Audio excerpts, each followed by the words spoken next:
Bentubo po ng bitak. Pwede na!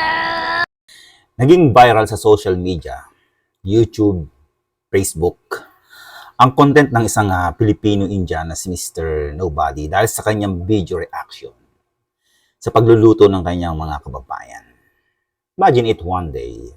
Paano kaya kung isang araw, habang nag-scroll ka sa Facebook mo, ay napadaan ka sa channel ni Bentubo?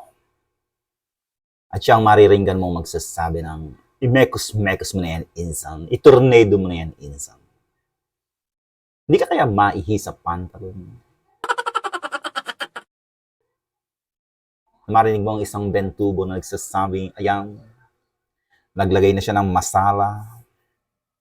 Ayan na, lagay na siya ng isang kamay sibuyas, isang kamay cabbage, isang kamay green pepper, tomato. Siguro imemekos-mekos mo na yan.